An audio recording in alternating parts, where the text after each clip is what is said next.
Today, a reader. Tomorrow, a leader. A quote by Margaret Fuller.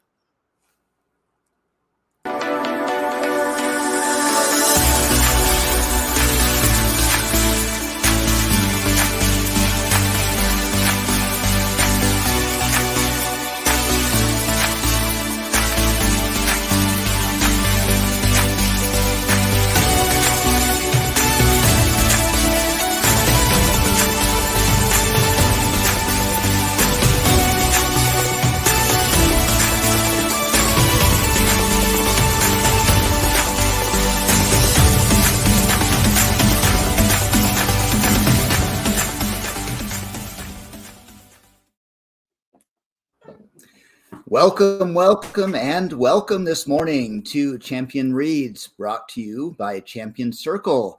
Champion Circle is a accountability mastermind networking organization designed to help us accelerate our goals, our life, to achieve more, faster, easier, to make us faster, stronger, and better. I think that's the old $6 million man beginning. We can rebuild. But welcome.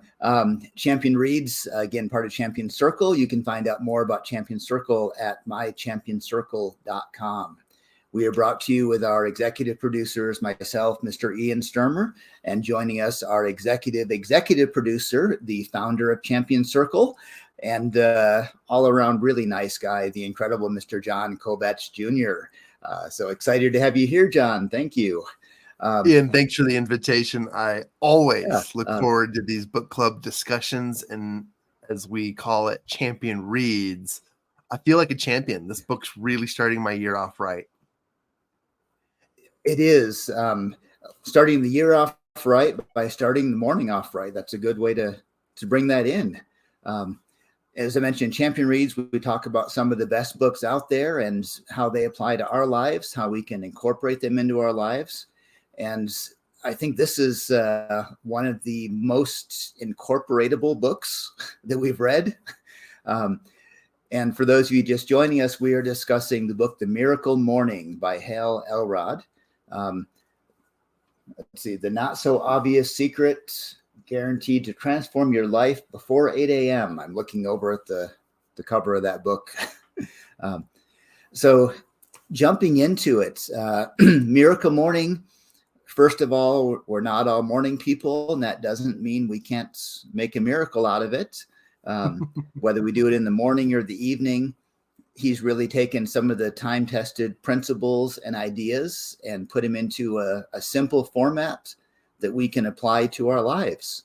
And I'm going to throw out that word apply, because that's the big one I keep hitting in my life. I realized a little while ago, it's so much easier to read a book about improving your life than it is to improve your life. It's a lot more fun to read than to do. But the Miracle Morning lays out a simple routine. And I want to start by talking about that. He calls it SAVERS because we all love acronyms. And SAVERS stands for 6 principles or 6 actions we can take to start our day off right. And they stand for silence, affirmations, visualization, exercise, reading, and scribing. And before you say, well, yeah, but I don't have 3 hours every morning to do all that stuff, we're going to give you a secret at the end how you can do it in just 6 minutes. But let's start out with just kind of going through those. The first of those 6 is silence. And he started, Hal Elrod talks about how he started this idea. And initially he had meditation, but he wanted to make an easy acronym, so he called it silence. And silence can be anything from simply being quiet to, meditating, to breathing, to praying, anything that lets you just shut out the outside world for a minute and I guess not be overwhelmed. I guess anything other than scrolling through TikTok could count as silence in the morning. And I want to look over to you, Jon, for some of your experiences. And I know we've talked before about this, and and kind of your morning part of silence. But I want to hear your thoughts, and what do you do for silence in the morning? Because I know the SAVERS has been a big part of your life for a while now. Yeah, and they're called SAVERS, I mean, for a reason. Yeah, he came up with a great acronym for this particular application. And they're SAVERS because it can't be a miracle without it saving your life, saving you from your current states and moving you towards your miracle state, which is the new and improved you, your best self. And that's what the SAVERS, quote unquote, are referencing. And I have been test trialing my morning rituals in many ways. And silence, I'll tell you, there is no particular order, but if you were to put them in a specific order, the way that the SAVERS is written out is a great way to start. When you first wake up, there's that moment. You have a choice, A or B. A, it's morning, I need to get up. Or B, I get to get up. I'm excited. My brain is ready to take on the day. And so in a moment, you have a choice. You can make today better, or you can make today like every other day. And silence is one of those ways to control that inner critic, that inner negativity, and to basically put it away and be sure that you'll start off with positivity, with energy. And the way to do that is, like you said, you mentioned also a bunch of really great ones. Meditation, prayer is one of my absolute favorites. Silence can be breathing. It could be a little bit of yoga, or maybe some.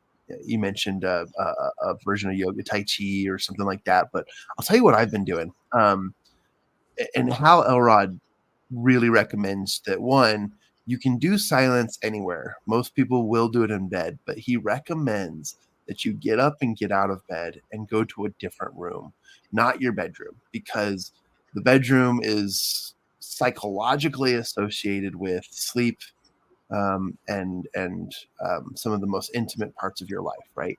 So he recommends you remove yourself from your bedroom and go to a completely different room to begin your SAVERS. And I think that's an important one, because when I am either too tired, too lazy, or in one of those plan A moments, I need to take a moment to transition my mind over to the version B, so that I'm definitely in a better mental space. So what I'll do is I'll lay in silence. I'll roll my ankles, I'll roll my wrists, really start to wake up. I call it yoga for the legs and yoga for the hands. And I'll do some little stretches here, and then I'll sort of, safely and slowly roll out of bed. Now, I have a problem that I don't know if everyone else has, but I have 4 dogs in our house. Yikes, 4 dogs, which means any movement causes a stir. And so I've got to do is I've got to like slide under the sheets, like melt to the floor, so that they don't think I'm like getting up to take them outside, because they're listening right now. Right. And then I'll transform into a quick prayer of gratitude, something like, I'm just grateful to be alive. I'm grateful for today. And then what I'll do is I'll slowly and quietly creep and tiptoe to another room where I have a yoga mat. And the yoga mat, I can cross-legged sit. Some people call it pretzel. And I'll just sit there and I'll sort of sway and stretch my hips a little bit.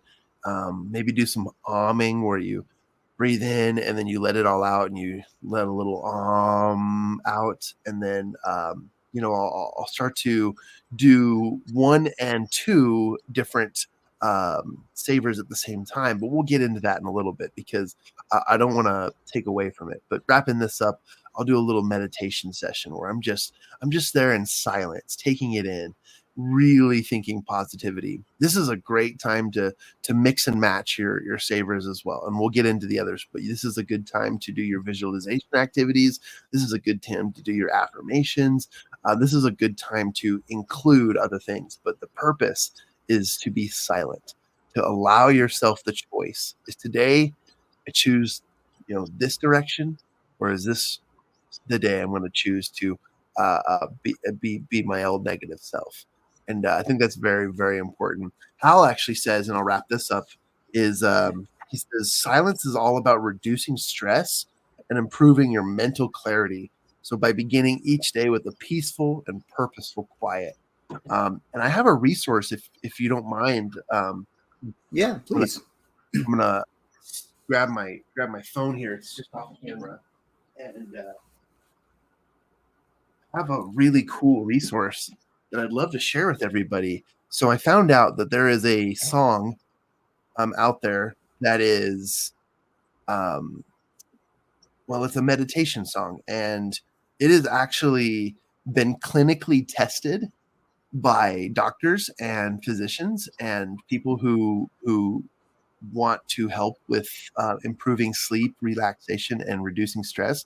This is a very popular song in the psychology community, but the song is called Weightless, Weightless,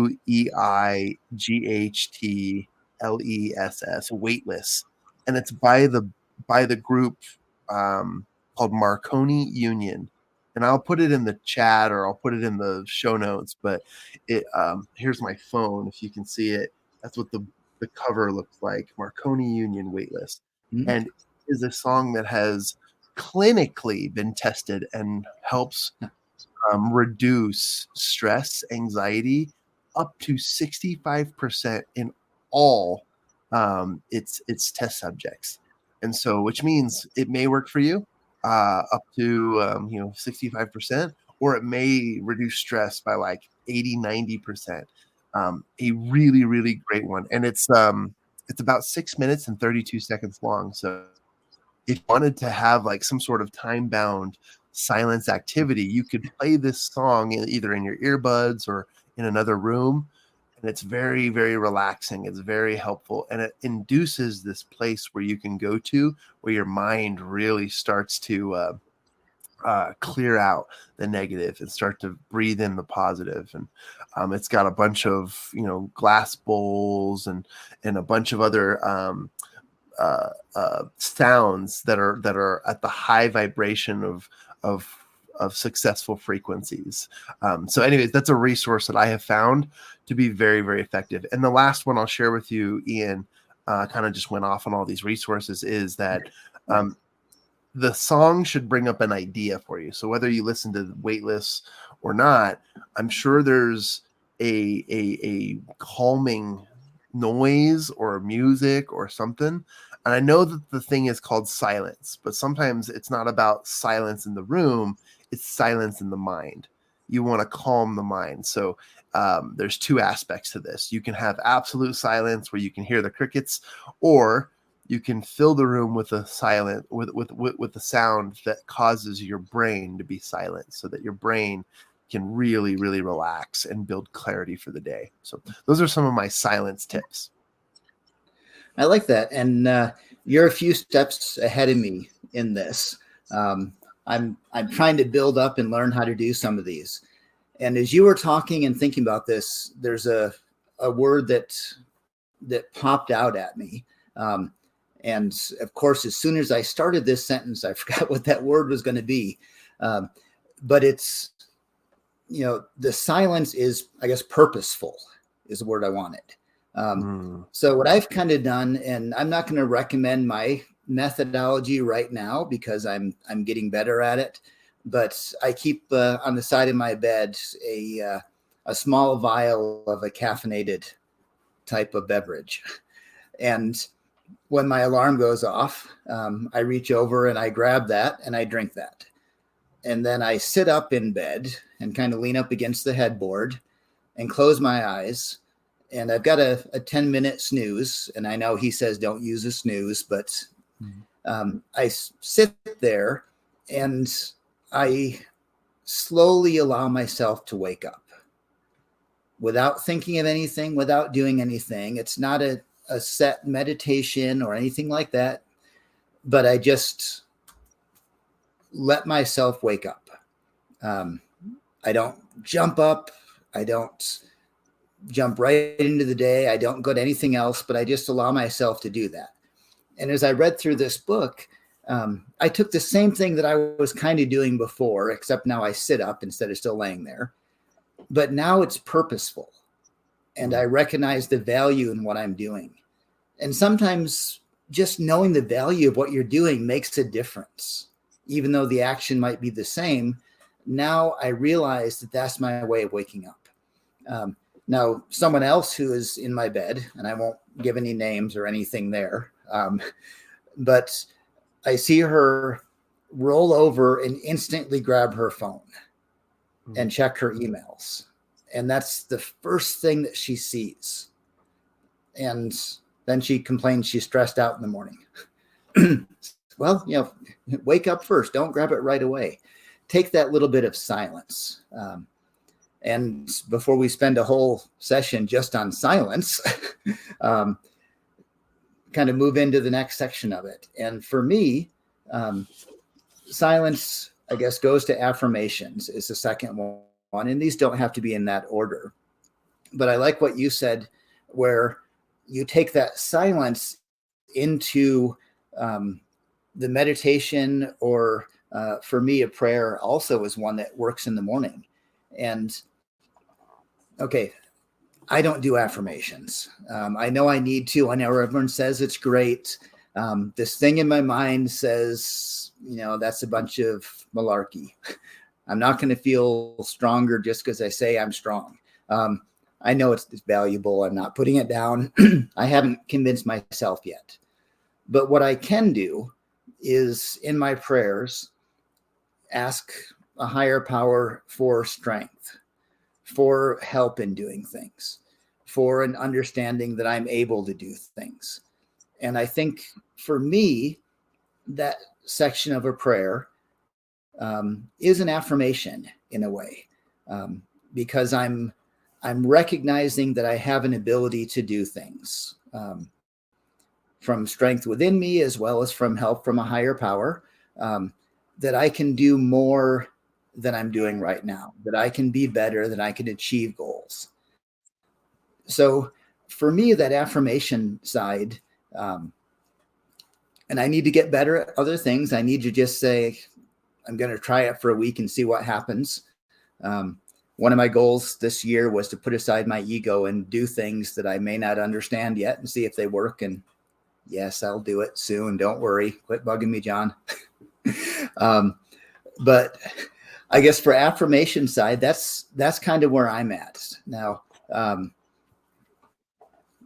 Again, I'm putting words in your mouth because we've talked over the last few years about all of these things before.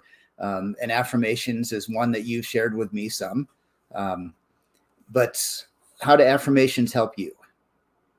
To put you on the spot right now?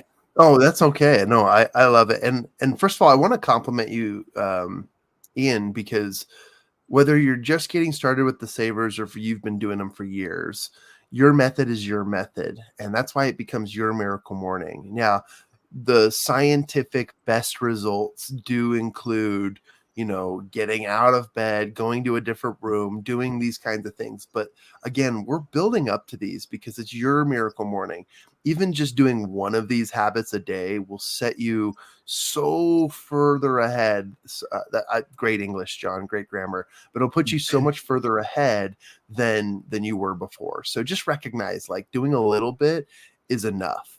Doing a lot is going to just get you better results, but it doesn't mean you're not doing it right. So I love that you're saying that. And I love that because people listening to this, I mean, they're going to say, well, it's hard to get out of bed, or it's hard to calm the mind in the morning. What I love about affirmations, and I'll keep my suggestions brief so we can get through all of these. Affirmations were built to reprogram your mind, to help you overcome fears or beliefs that are limiting your potential and causing you to suffer. Things that cause fear, anxiety, and suffering, like emails in the morning, or even social media, because that puts you in a state of comparison. It is something I would highly, highly recommend against for anybody. But, people can think of affirmations in many ways. I like to think of affirmations as manifestations. And I because an affirmation is just like really positive and hypey and it's fun to say, but a manifestation is a declaration, right? It's boom, I am this, I am strong. Okay. And, even if it's not about you or it's about something that inspires you, I have found that affirmations can be a desire statement. And that's what we teach here at Champion Circle, which is Napoleon Hill's, first step to riches. And he teaches you to write down a desire statement, which is a declaration of what you're going to achieve, and continue to repeat that. So any type of declaration is important. Let's dumb even that down though. Let's say you have a positive quote that really inspires you. Okay. And a positive quote, people love quotes. People love to quote other people.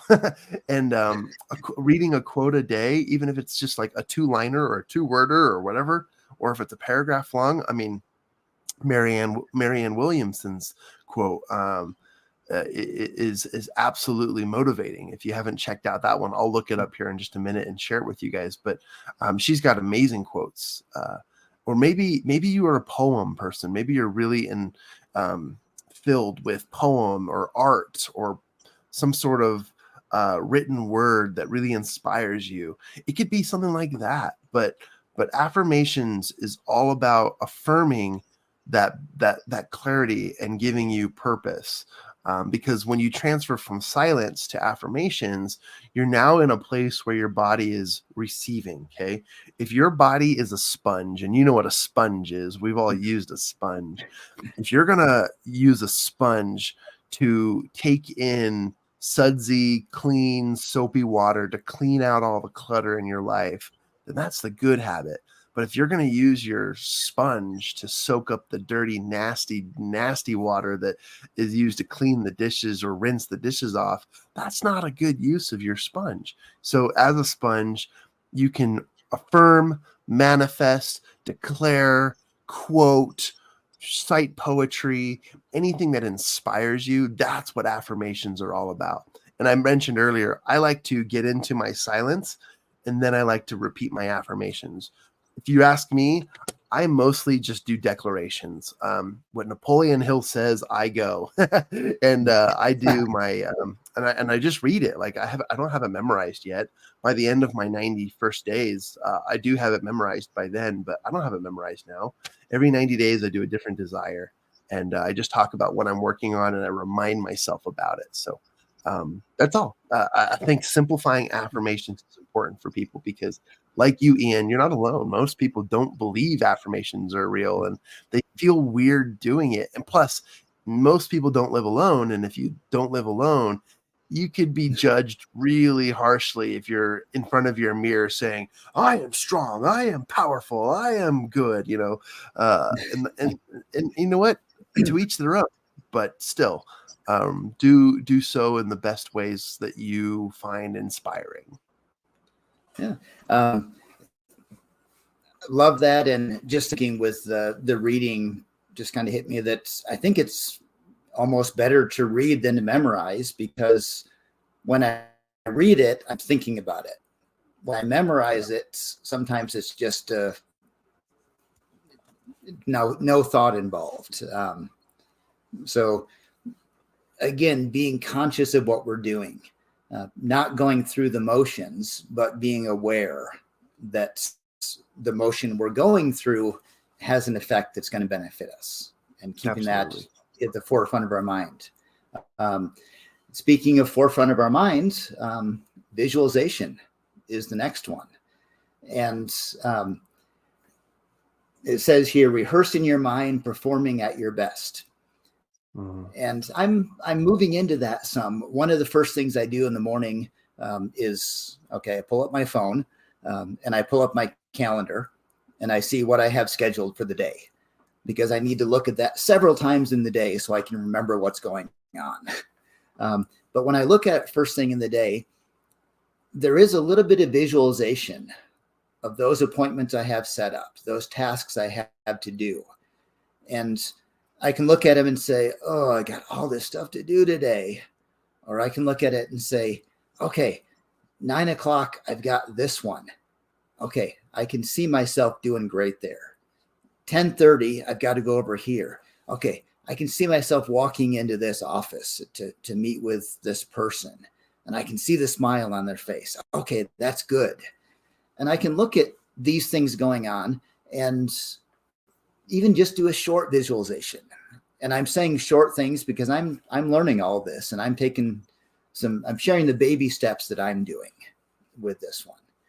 But visualization, I'm a fan of it and how much it can do for us. And I don't have time to go through all the great stories of people who have taken visualization to such a level that they've improved their performance without physically practicing things, and just that visualization has helped them.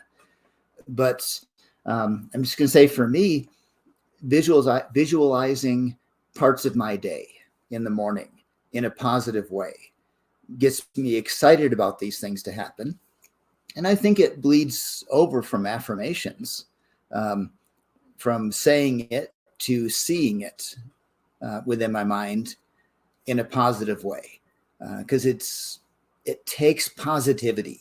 It takes conscious thought to not say, "Oh, I have to go to the DMV today," and instead say, "I've got half an hour to stand in line. There's nothing else I have to do. I've got this free time to plan my day, to read, to listen to music for half an hour with no distractions at the DMV." How we look at it, how we visualize the things coming up. The same thing is going to happen in the day. We can't control the things that are going to happen, but we can control how we feel about them. Excuse me. And we can control how we anticipate them if we take time to consciously visualize a positive side. So there's my, excuse me, my throat here. There's my thought on it, and I will get a drink while you're talking. Sounds great. I'll agree and share that visualization for me is everything. As a retired athlete, as a entrepreneur, as a business owner, visualization is so important. But I won't take too much time because again, it takes a minute for everybody to understand it. I'll share my screen and I'll just share a quick thing. If you guys want a really great resource on visualization, just go to Spotify or however you listen to your podcasts. And the other Champion Circle podcast is called The Circle of Knowledge. I think you can see my screen right now. And I have, it's a champion mindset training. It's a breathing and visualizing exercise led and guided by me. It's got some great tools and resources, but it's a 6 minutes and 50-second breathing exercise to help you visualize your results. And yeah, I did this for a lot of high level athletes, and it was mostly prepared for the opportunity for people to see the results. But you can do the exact same breathing exercise and training to visualize your day, to visualize the results of your goals and so forth. And I highly recommend it. Go check it out. Spotify. You can just look up the Circle of Knowledge podcast and you'll see it there. It's a champion mindset training. But what I wanted to add to visualization is really the most important part here is you get to experience the power of mentally rehearsing yourself showing up at your best self.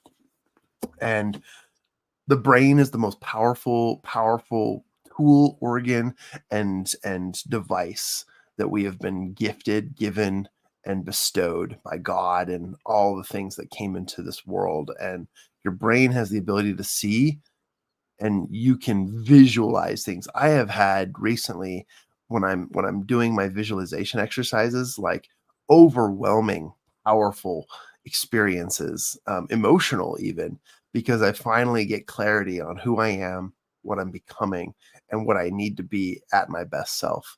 And visualization, honestly, is a blueprint. It's a map for your daily practices. So I'll leave it at that because I know we still have a few more to quickly go over, and we'll probably be going a little bit over longer than we usually do. But I think these are very powerful examples, and we're giving away a lot of great resources. Yeah, they are. And I'm going to tell one of your stories Please do. with your permission before I even tell you what the story is. But this is a powerful one you shared, and I'm going to say it really briefly. But one of your athletes in track and field ended up winning one of the races. And I'm telling the story, so we don't go into so many details that you're going to do, not to, but she won, and she was being interviewed at the end. And you mentioned you were kind of trying to eavesdrop and see what she said. And they asked her, how did it feel to win that race? And her answer was, well, I'd already won it in my mind because I had visualized myself doing this. And I know you tell the story better, but I told it quicker. It was it's a great summary. I love it. You can create these great. Oh, thank you. You can create these positive experiences ahead of time so that you're expecting them. And so often in life, you get what you expect in life. And that visualization is the start to that. But moving along, exercise. So I've been struggling to do that more in general because I am way out of shape and grossly in need of exercising more. But I picked a morning exercise that I'm starting to do now, and again, still learning with it. But I felt it fit into a lot of this. And the one I chose is Tai Chi. So I started doing Tai Chi, and one Tai Chi is sometimes called moving meditation. It's a very slow moving. A lot of my silence time is also in that exercise. There's usually, I've got a little app on my phone that shows me the movements, and there's some meditative music going on. And as you're doing it, it does free your mind to just be in silence, be in the moment. I'm not a wake up, get pumped. I'm not going to be there with a speed bag first thing in the morning boxing. So for me, it gets some movement. It gets, it's a quiet start to the day. Because this is different for everyone. I have trouble jumping straight into something. But I found with just a shout out to Tai Chi, and I was talking to John about this before it. So often our movement is within a certain box. We don't stretch. We don't move beyond a certain amount in our normal movements. We go from, we extend as far as the keyboard in front of us or as far as the glass we're reaching for. And Tai Chi stretches beyond that. And it's amazing the feeling I get with a 5-second stretch, reaching as high as I can. I get an energy. It starts to wake me up. But that idea of initial movements, if you roll out of bed and shuffle to the bathroom, I don't feel like I'm accomplishing things. But if I consciously stretch and move outside of that comfort zone, it feels good. So my shout out, try Tai Chi. There's millions of YouTube videos that'll teach you how to do it out there.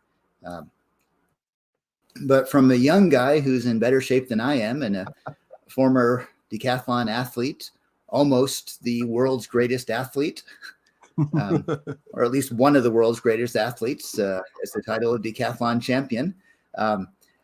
What's your exercise in the morning? What can I aspire to be able to reach for, John? It's simpler than you think, because while I highly, highly recommend going to the gym, practicing, HIIT exercises or calisthenics, which means no weights, just body stuff like push-ups, pull-ups, sit-ups, side planks, all that kind of stuff. While I highly recommend all of that and getting into a habit and a healthy routine of exercising daily, doing calisthenics, HIIT, which stands for high intensity, another I word, I don't know, something training. Resistance training is so powerful for the brain and the mind. But you brought something up that's so cool, and I want to highlight that because any type of power posing, movement, is so magical for the body.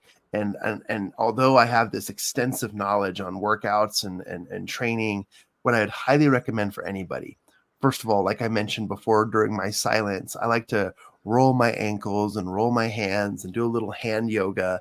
Like, movement is medicine. I learned that from one of my clients. Movement is medicine. And if you can think of it that way, or movement is magic, right? Just moving is important. If you want to like just lay on your back and move your legs up and down so that you're moving your knees, without pressure, or anything like that is important. But you brought up Tai Chi, which is amazing. Hal Elrod in the book Miracle Morning, he talks about how his main form of exercise now is just yoga.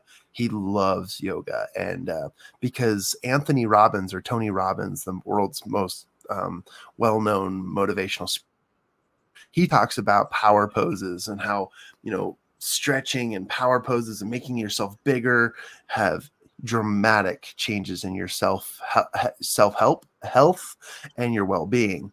And I can completely concur with all of that. So yes, go to the gym if you can. If that's not part of your regimen, if that's not part of your routines, something simple like you can do at home. Another great resource is Netflix. Everyone has a Netflix account, unless you live under a rock, right? And if you don't, I applaud you, because again, eliminate the distractions in your life. But Netflix or any streaming service has 5-minute workouts, 10-minute workouts, things that you can stand in front of the TV and have someone guide it for you. Because I will admit, exercise, you have to get motivated to do it. Usually you have to put yourself in a place where you get motivated, and it's hard to self-motivate. So why not have someone else motivate you? A TV screen with a person who is a personal trainer, and they can do some great stuff.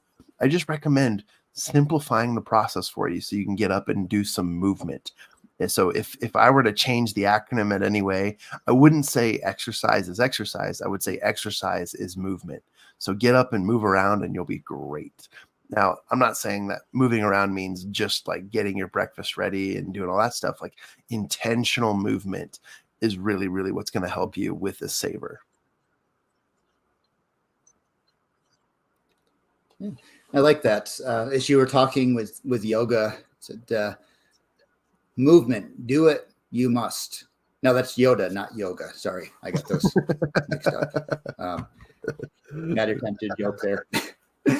But to move from perhaps the opposite of exercise, in my mind, the next one is reading.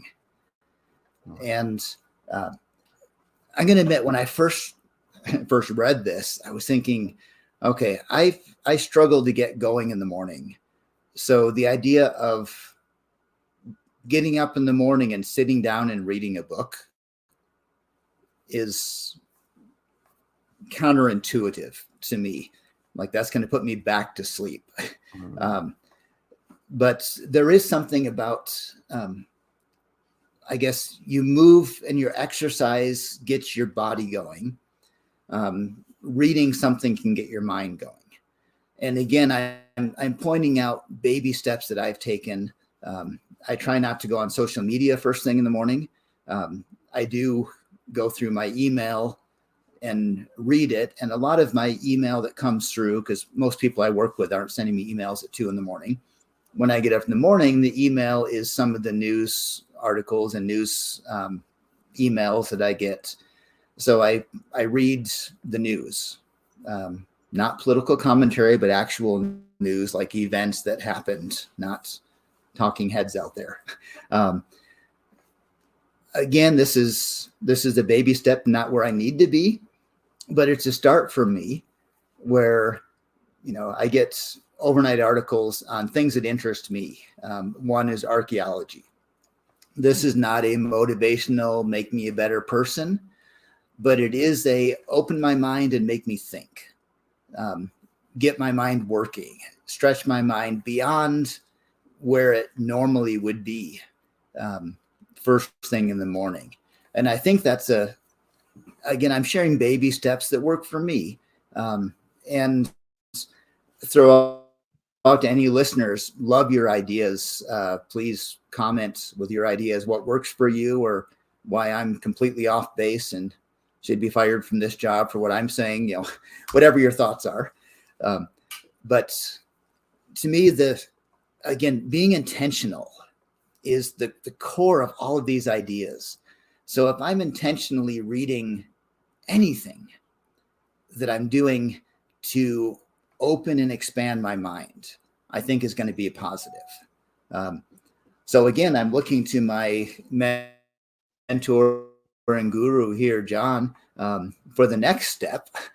Once I've been able to read the cereal box in the morning and taken that step, what's the next step? What's going to get me motivated and ready for the day beyond learning how to read in general? Well, I love reading all the text on cereal boxes. You learn quite a bit of stuff about pop culture, but I will say that books, magazines, holy scripture, literature, even in the simplest form like poetry, if you wanted to be that boring, dictionaries and encyclopedias, like those are all incredible things to begin reading. And Hal Elrod describes this in a really cool way. He says, if it's 10 minutes, 10 pages, or whatever it needs to be, or 10 words or 10 sentences or 10 paragraphs, he says, start small and work your way up. But reading puts the brain in a place. And if you kind of do a psychological math equation here and you see like, okay, we begin our day with silence, we move into affirmations, then we do some visualization, then we move into some movement and exercise, and now we're reading. You're training your brain to do a series of events and sequences that allow it to be in the best state possible for future success. That's the psychological equation that we're creating here. So nothing that Hal says is revolutionary or new to the world. They're just organized in a way that make it revolutionary, because now it's a methodology that helps people make a difference in their life. So reading is very, very important. I struggle with this, honestly, because like you, Ian, I associate reading with getting ready to go to bed or hunkering down or closing down my day. And so I limit myself to about 5 to 10 pages in the morning, and I do the same at night. So, but if you do the math and you do about 10 pages a day, each day for a year, you've read over 3,520 something pages. So that's several books in there. I'm sure it's 5 or 6 books in the year, depending on the length and size of your books. But if you just do 10 pages a day, or 10 minutes, or even just 10 paragraphs, you're gonna find yourself in a peak mental state to really miraculously change your lifestyle. And that's what it's all about. So it doesn't really matter where the source comes from. Highly recommend you do what's comfortable for you. But if you do pick a book, don't get paralyzed in the analysis of which book and how do I do it and how often.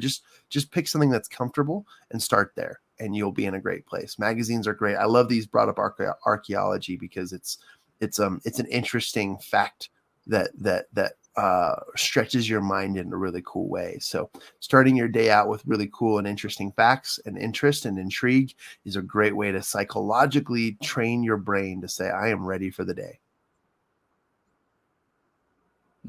Yeah, I love that. And I was just going to point out, the phone book is a great one to read as well. It's got an amazing cast of characters. The plot's a little thin, but the cast is way up there.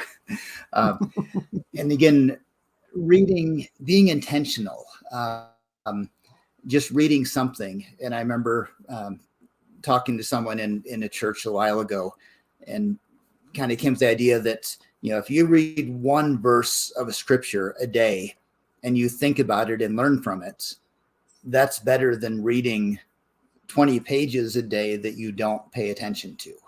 Exactly. Or that you're not learning from. And I would go as far, there's great books to read. And I always go as far as, if you're reading anything, pick up your romance novel or your light reading thing, and it still expands your mind. It allows you to visualize things and think about things and picture the storyline going in it. Obviously, reading great books like Miracle Morning by Hal Elrod is a great one to read. But baby steps, read anything.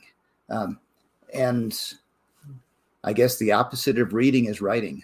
So I'm going to use that as a segue to the last section, which is scribing. Reflect, track progress, and cultivate gratitude. And once again, I'm struggling to get this one going. And I was excited this morning looking at this, preparing to say, hey, in the morning, I write down things in my calendar. I'm writing something. Baby step. But I'm reflecting on what's going to happen. I'm looking at what I did the last couple of days. There's some gratitude in there. I need to really do a journal, and a gratitude journal is another of those that I know is correct, but don't believe. And I'm going to stop and go to my example on that. All of these things I know, like the affirmations and the scribing and gratitude, I know those work, but I struggle to believe they work. And I came up with an example a while ago to explain the difference. I know absolutely that flossing is going to help my teeth to be healthier. But do I floss every day? Like I tell the dentist, well, not every day, because I haven't got to believe that it works. Even though I know it works, I don't believe it works. And make that distinction. I know these things work, but if I'm not acting on it, it's because I haven't convinced myself to believe they work. And the gratitude journal is one that I've really set up, and I've been pushing my wife to do one, even though I haven't started yet, because I know it will work. And the more we see positive things, the more we see positive things, the more we'll see positive things. The more we look for positive things, the more we'll see them. And sorry, I see you smiling at me and nodding, and you probably know I'm going to go through another story right now. But I agree. I love it. And this is kind of going into gratitude. One of the most life-changing realizations I had. And when you're in a hurry and you're driving and you hit every red light, right? We all experience that. Somehow, and it's been so long ago, I first thought I forget where the idea came from. But I hit a green light when I was in a hurry. And I said out loud, thank you. Now, I don't know if that was to the electricity company, to the speedometer, to God, to the universe, or what. Who I said it to is irrelevant. But I said thank you. And I noticed that I hit a lot more green lights. And I try and do this as much as possible. Whenever I hit a green light, I say thank you. I whisper it or say it out loud. And I seem to hit a lot more green lights. Now, in my mind, logically, I know that I'm not hitting more green lights than I did before, but I'm noticing those green lights. And because I'm noticing those green lights, I'm a lot happier in my life overall, every aspect of it, because I see those green lights and I'm thankful for them. So the same thing with a gratitude journal, and my baby step maybe is just trying to look at some of the things I'm thankful for, even if I don't take time to write them down. When I see something good, when I get up in the middle of the morning and on the way to the bathroom, I stub my big toe on the chair. I'm so grateful it wasn't my little toe, because that would have really hurt. Seeing the little things that make us happy. You reach for the milk and you have just enough milk for your cereal. Say thank you out loud that it worked out just right. Or I'm pouring the milk into my cup and it goes just to the top of the cup and it doesn't overflow. It's like, wow, isn't that great that there was just the right amount? Gratitude is the tiny, tiny things in our life. And when we start saying thank you for those tiny things that have no influence whatsoever on our life, like whether it was a red light or a green light or how much milk was left in the carton, they don't affect our life. They're not going to change anything in our life. unless we stop and say, thank you for that tiny little thing. And we'll start realizing how many absolutely wonderful things are happening in our life, and just how beautiful life is, whether it's an aesthetically pleasing tree that we drive by one day, or a sunset that we happen to glance out the window and see. Being grateful.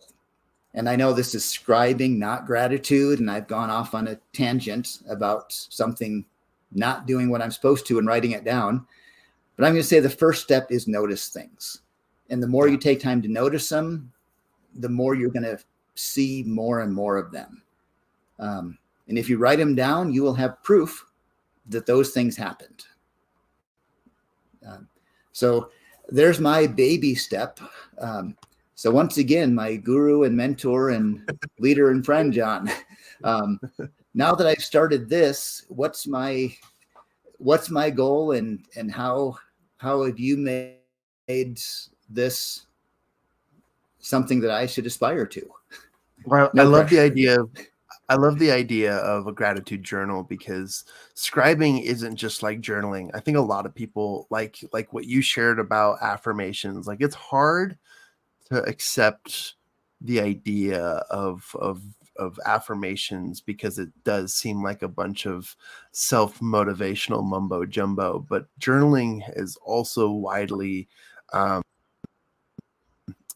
it's widely thought of in that same degree, because if you think about it, a lot of men don't journal because they grew up knowing and learning that girls who write in their diaries was very feminine, right? And so it's very hard for certain demographics to figure out that journaling is a really, really healthy practice. But just like exercise, yoga, tai chi, good dieting and eating, journaling is one of the most powerful mind exercises and body exercises, because it really does take you to a psychological place. Hal says that scribing is like keeping a journal to deepen your gratitude, to gain insights, to track progress, and to increase your productivity by getting clear on your top priorities. So whether scribing is journaling or literally just writing things down in your day planner, it can be as simple as that. I like to write down a thought. I like to write, and it varies day to day. Lately, I've just been writing in my journal or my daily planner. Sometimes I need to write down what I need to get done that day so I don't deviate from it. That's important because I have ADHD. If I have one thing to focus on each day and I get that one thing done, I'm that much more progressive in my goals. But for those of you who are working with us on your 90-day sprint goal or your desire statement, even just writing that down or reviewing it, making yourself aware, like Ian said, that's powerful stuff.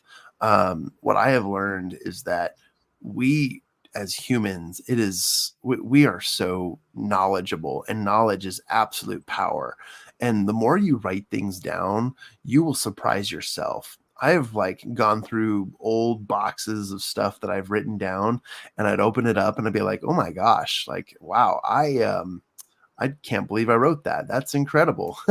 And then that led to, so many other just impactful and impressive things. My internet's lagging, so I see us both frozen here, but I'm just want to confirm you can still hear me. Yeah. And I'll wrap up by just saying that whether it's big or small. Yes. Okay, great. The most important thing here is to just write things down, or like Ian said, make yourself aware, bring awareness to it. And there are so many countless apps on your phone or programs on your computer where you can get into the habit of writing or scribing or authoring, or even just taking things and journaling them down. But really, you have everything you need. And my screen literally just went blank and then refresh. So hopefully you heard all of that, but I'm going to end here and just say the savers were created to psychologically create a repetition that creates ultimate success. And it helps you in so many different areas of your life. And hopefully I didn't lose you guys there. My internet just cut out for a second, but I really am a big fan of this. Yeah, thank you. I could hear you the whole time. The screen froze, and for those of you watching this, there was a great image of your background, but you're not in it anymore, so we only have your background. So it looks like you're in another room. But yeah, to wrap that up again, the word I picked for my word of the year this year is do, because I found my weakness is I love to learn things. I love to read things. I love to say things. Don't always love to do the things that I know I'm supposed to be doing. And the SAVERS is part of this. And I've confessed my lacking in all of these acronyms as we've gone through them and how I'm getting into it. But again, if we do these things, the tools are here, the ideas are here. This book lays out very practical applications. And our next podcast on this book, where we wrap it up, is going to be focusing on some of the specific tools that we can use that are laid out in the book, and tools that we found in our own life to help these out. But the first step is to do some of these things. And a kind of a foreshadowing of next week. One of the things he talks about is you can do a 6-minute morning. Spend 1 minute on each of these things. We all have 6 minutes. And just start to actually do this. And once you do it, you accomplish things. And it's amazing how fast we're able to improve. A final example from my side, trying to get in better shape. I started doing planks, and they're horrible if you've ever done planks. And I'm drastically out of shape. So I did them, and at 30 seconds, I was shaking and struggling. But I did that. And at the end of a week, I was going for a minute without much problem. Very quickly, we can learn some of these things and be strengthened in these once we actually do it. Now, not to put down visualization, but I could visualize myself doing planks for a year, and I still wouldn't be getting better at them if I didn't actually go and do them. So I encourage everyone, first of all, pick up a copy of this book, whether you go to the library and get it, or download it, or ebook or physical copy. Start looking at it and start trying to apply these principles. Start doing these 6 SAVERS steps. And one of the great ways to get doing them is to tune in to our next episode, where we talk about practical applications, tools, helps, apps, planners, whatever it is that we're doing, timers, to help us do these steps to improve our lives and start the day right, or end the day right with the SAVERS evening or miracle evening, if that's what works for you. But thank you, all of you, for listening. A huge thank you to Jon for joining and being with us today, and for your insights. Thank you. Again, we are brought to you by Champion Circle, where you can accelerate your life and your business by taking advantage of the mastermind methodology, teachings of Napoleon Hill, accountability, and some really great people to help us all along with that. You can find out more about us at mychampioncircle.com. If you would like to talk to us, share ideas and thoughts, have books that you would like us to discuss on this, you can reach us by emailing us, easiest way, at info@mychampioncircle.com. Again, info@mychampioncircle.com. Feel free to leave comments below telling us how wonderful we are and how good we look and how your life has changed for the better by hearing us. That's what I love to hear. But any ideas, thoughts, tools that have helped you, experiences you've had using these principles that have improved and increased your life. Love to hear about those things. So with that, I will close and thank you all. And again, thank you, Jon, for joining today. And everyone day ahead of you. If this is the evening, you've got a great night's sleep ahead of you. Thank you, and we'll talk to you next time.